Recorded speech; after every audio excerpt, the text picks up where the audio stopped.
My name is Nina Jankowicz. Pondering is really quite ferocious. It's when a huckster takes some lies and makes them sound precocious by saying them in Congress or a mainstream outlet. So disinformation's origins are slightly less atrocious.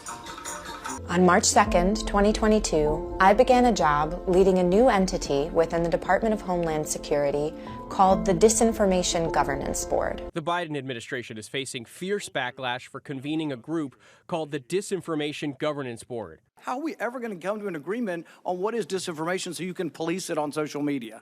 Homeland Security recently rolled out the board, giving few details on how it will function, saying it will examine disinformation about threats, but will not have operational power and will not monitor U.S. citizens. Civil liberties advocates are questioning the idea. We can't even agree what disinformation is. Republicans are specifically criticizing the woman who's going to head this office, Nina Jankowicz, who, if you look at her tweets, I have to say, like, her reaction to Christopher Steele has been credulous, believing him, and a reaction to the Hunter Biden story. I mean, there does seem to be a partisan interpretation of various forms of information or disinformation. So let's have a look at the person whom you've selected to head this new disinformation policing effort, and let's look at what she has been spreading online.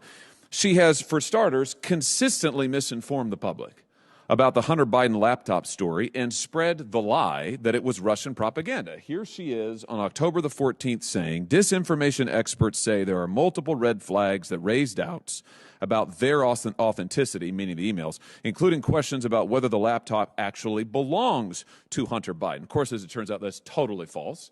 This laptop has been authenticated both by government entities and by independent news organizations. She went on. Here she is again, the same interview, saying that we should view it, meaning the laptop and apparently the whole story, as a Trump campaign product. That is also a lie, which you know. It's not a Trump campaign product. It never was a Trump campaign product. But she didn't stop there. Here she is on October the 22nd in 2020, this time taking to social media, saying that Biden notes 50 former NatSec officials and 5 former CIA heads that believe the laptop is a Russian influence op. Laundering here, using former government officials to launder the lie that this was in fact a Russian influence op, which of course is not true at all. Here she is also on October the 22nd, still on social media, this time saying the emails don't need to be altered to be part of an influence campaign. Of course, they weren't altered. Voters deserve that context, not a fairy tale about a laptop repair shop. Of course, we know the only person in all of this telling a fairy tale is Ms. Jankowicz. So I think the big idea that I have is that foreign disinformation and domestic disinformation need to be treated the same way. There's already this idea, this allegation that there is anti-conservative bias on the platforms, even though there has been study after study proving, in fact, that often it's liberal voices that are being silenced, particularly minority voices on social media. Nina Jankowicz, the head of the Disinformation Governance Board at the Department of Homeland Security, has resigned. This comes after Homeland Security Secretary Alejandro Mayorkas paused the program just 3 weeks after it was announced. I'm asking for your financial support of a lawsuit I want to bring against Fox News for their malicious, reckless lies against me.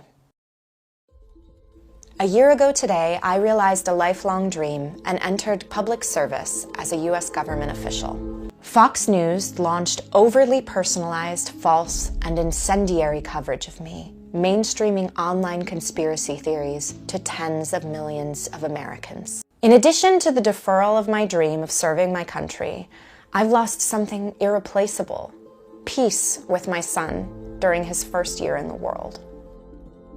Fox can't keep getting away with targeting Americans with their hateful rhetoric and lies. Trying to silence professionals doing their jobs is not journalism. It's vigilantism, and it's ruining lives. That's why I'm seeking justice. So please, donate what you can and share this with anybody who believes in fighting for the truth. Thank you so much for any help you can give.